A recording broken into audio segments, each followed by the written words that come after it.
the language.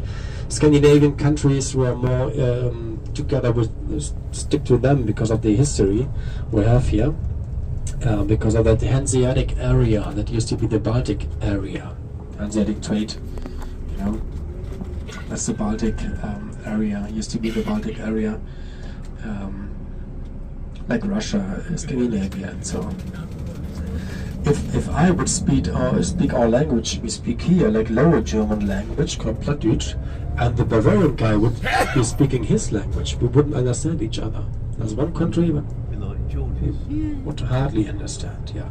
To the right, that's the very famous new Westfield Center. Just opened half a year ago in April of this year, and it also has a cruise terminal. Maybe you've heard of that. And today it's Sunday, so normally on Sundays shops are closed in Germany. It's always hard to understand for you maybe, because shops are open 24/7 maybe in your home country, but here it's regulated Sunday. That's mostly thanks to the church. You don't have to, you're not allowed to work on Sundays, you have to rest. But today there is one of the 5 or 6 open Sundays. So today shops will open at 1 p.m. So you, in the Westfield Center, you have hundreds of shops to go there, but also there's very close by city center a lot of shops you can. But as the ships got larger and larger, the vessels bigger and bigger, we don't have any industrial port area on this side. Have a look at the right hand side, there's a crane of the port, so the port moved to the other side of the River Elbe.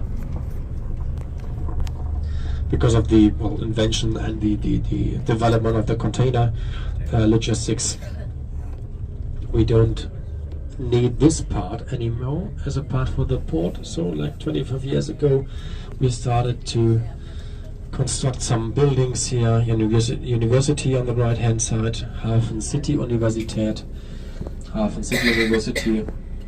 This part of Hamburg is called Hafen City, so Hafen is for harbor, that's the same word by the way, harbor, port in American English, and city is city.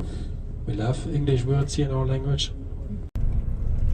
Still in the city of Hamburg. Did you get up at 2 a.m. maybe in the morning? Or have you been still sitting at the bar?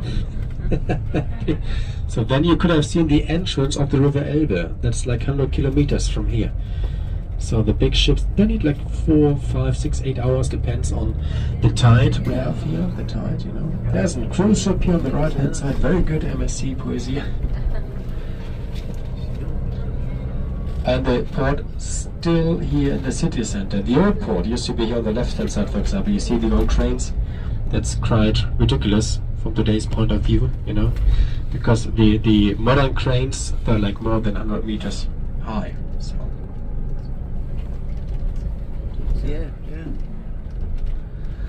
Yeah, but we kept the port here in the city center because in Germany there are 16 federal states. And Hamburg is a city-state, a state and a city at the same time. So we had to keep the port here to keep the money here. And in Hamburg, that's what maybe you like, everything's about money. About trade, about commerce, about money.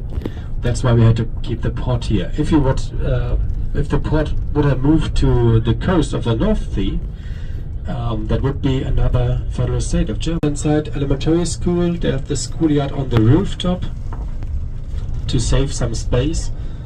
The kids can play on the roof of the building. There's a lot of green, by the way.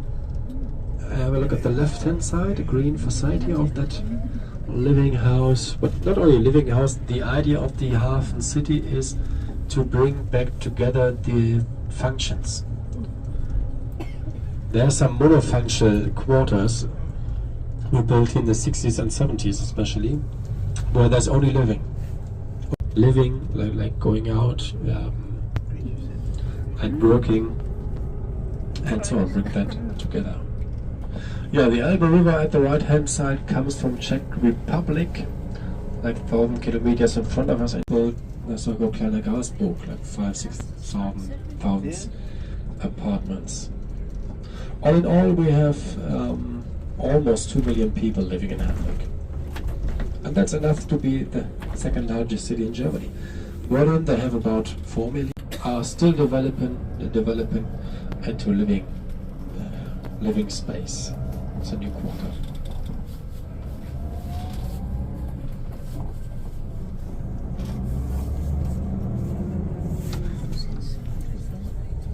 Still not finished yet. Have a look at the right and the left hand side. In the next years there will be some more buildings. The parking garage is already finished, but the building itself.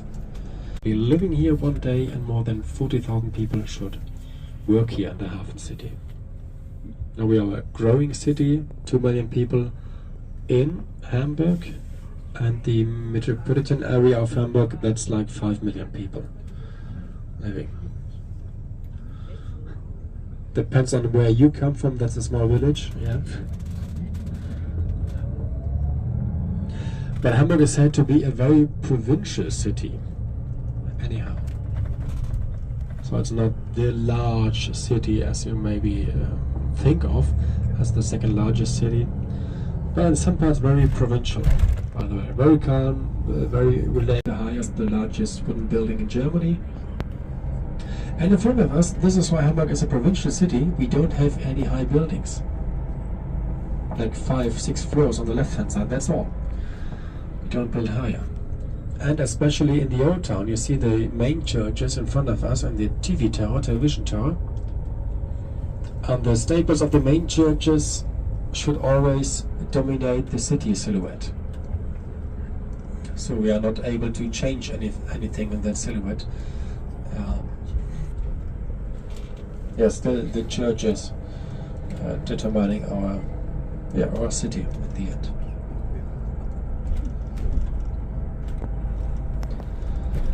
Well, when it comes to more and more in Germany, no owners, only renters more and more.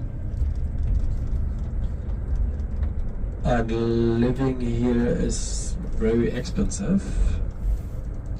We have like 15 euro per square meter as a rent, an average to pay. 15 euro plus heating and assurances and so on. Maybe if you are from London, that's not a lot. 15 euro, 4,000 euro per square meter. But that's the apartment in our Elbphilharmonic Hall we're going to see soon. So, one of our new landmarks. May you have seen that from your cruise ship. Well, we're coming there. So in the morning there's not a lot happening outside in the different boroughs and quarters. Where are you from? London? Yeah. London, because you were part of the Hanseatic League. Not really part, but you got a Hanse contour. That's the same style. You see that in Bruges as well, but as well in Norway and Sweden. But that's part of the UNESCO World Cultural Heritage List for 10 years now. The so-called Speicherstadt. Speicherstadt is like warehouse district, all the old warehouses in front of us. You see the little cranes up there underneath the small copper domes, elements in front of us. That used to be the tax-free area of Hamburg, the tax-free port. So if you stored your goods here, you didn't have to pay taxes. That was a big advantage for Hamburg. And Hamburg was independent before, still is called free, and Hanseatic City of Hamburg, a free state, a free city. But when Germany was founded, Hamburg became a part of Germany. But when it came to taxes and customs,